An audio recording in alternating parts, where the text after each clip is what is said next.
Hello folks, and it's time for our problematic book video. Are you excited? I'm excited. I was going to try and get Mixed by Ari Chung, which is horrible on so many levels. But unfortunately, when I requested it from the library, it turned out it was already out, which is horrible on so many levels, and they're still ordering more copies. So instead, we're going to do this gem of a book. It's called The Boy Who Spoke Chinese.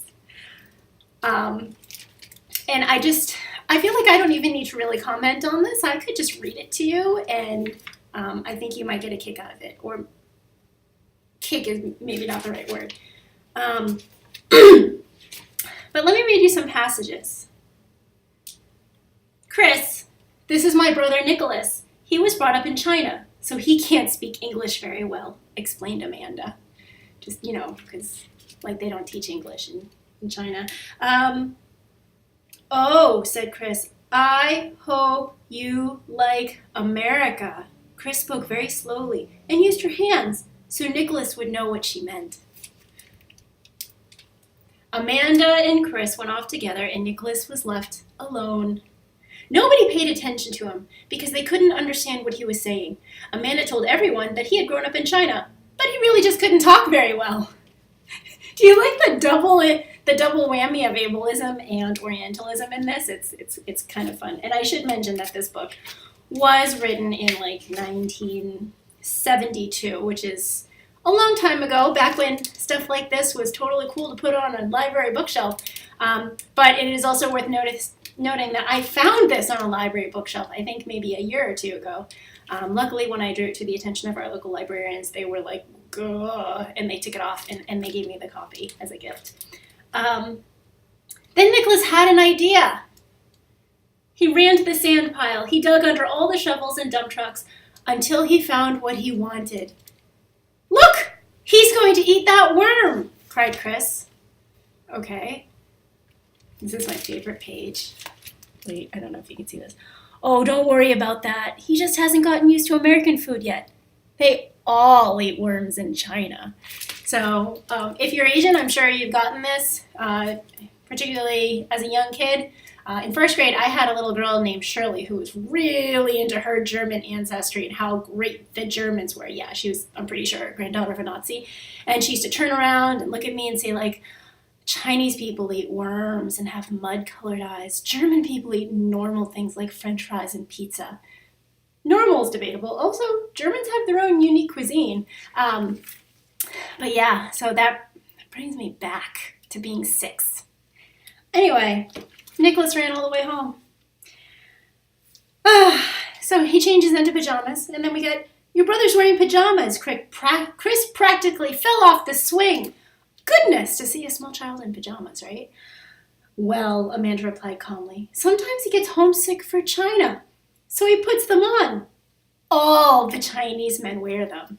I'm not sure if you're familiar with this, but there's the stereotype that all Chinese people wear pajamas because of the fashion and the uniform required under different regimes in China, and also just because our styles of clothing are slightly different. So there's this stereotype about the poor hygiene of Chinese people because they supposedly wear pajamas out in public and never change their clothes. Anyway, that's an old thing, and apparently this girl was more than happy to exploit it. It was like that every day. No matter what he did, nobody ever talked to Nicholas, so he just stayed home and played by himself. Sometimes he painted. Amanda said he was writing Chinese. There was no way to tell her. It was a tree. Yeah, and so, which is also speaks to another thing where you have a lot of white people just making random characters and calling it Chinese, and especially with the tattoos. Because this is locked, I can actually say this. My mom, who's white and has an Asian fetish, which is why I look the way that I do, maybe a decade ago, got a Chinese character tattoo as a tramp stamp, circled by a dragon, and it was upside down. So when I informed her, because she doesn't write Chinese, when I informed her it was upside down, she's like, I did that on purpose. She didn't do it on purpose. So, lesson for white folks and people who do not write or read Chinese, please don't get Chinese tattoos on your bodies. Because the tattoo person either doesn't know what they're doing or they're going to intentionally mess it up just to fuck with you. Okay. So, it goes on, and, you know, let me see, there's nothing. They go to fireworks or something. Nicholas sees some fireworks. This is actually kind of a pretty image. He jumps up and down because of the fireworks. And his racist, ableist sister says, "Don't worry," Amanda shouted, like the ringmaster at the circus. "He thinks it's Chinese New Year!" But Chris was embarrassed, and she was Amanda's friend, so they went home, and Nicholas, who really wanted to stay, had to go too, because really it's all about what the sister and her friend have feelings about.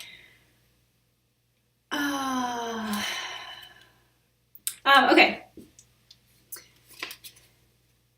"Your brother is wearing his glass." Chris almost fed her forkful to her forehead. This is just poorly written. Anyway, so he puts his glass on his head, and she says, "Well," Amanda swallowed, "everybody wears funny hats in China."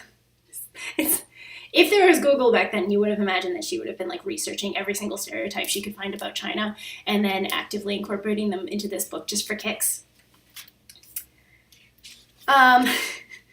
"He's such a baby," Amanda said. "I bet even the new baby will act older than he does." Nicholas stopped crying then. He just lay where he was and thought, because that's what you do when you denigrate and insult people who are having a meltdown. You make fun of them, and then that calms them down, because that's real life for this lady. Anyway, Nicholas starts talking to the baby, and he's very happy because he's talking to a baby who is, as we referenced in previous articles and videos, the baby is closer to his mental age, right? Because we have this childism, intertwining of childism and disability discrimination, where anyone who is, I believe he's autistic, but that is the person who his intellectual equal is a newborn baby. Anyway, let me read this author bio, which in author bios are usually written by the authors. Jessica Krasilovsky wrote and illustrated The Boy Who Spoke Chinese when she was 15 years old and a student at Horace Greeley High School in Chappaqua, New York. She attended Bedford Art Center, where she won a scholarship and is now a student at Wesleyan University in Middletown, Connecticut. So she is cool publishing this as a college student, which I feel like should know better, but again, white college student in the 70s. She's done volunteer work at Wiltwick, a school for emotionally disturbed boys, and in her spare time bicycles extensively. You don't actually hear anything about her little brother, but my research on this book suggested that she actually does have an autistic little brother, or a brother with some sort of cognitive disabilities, and she was totally cool exploiting that to publish a book, which I'm sure looks really good on her resume. Anyway, so that is our garbage for the month in terms of both Orientalism, ableism, and trashy crapism, which is a thing. Hopefully I'll be able to get my hands on a Chung's mix soon so we can read that. That is just a terrible book. Bye!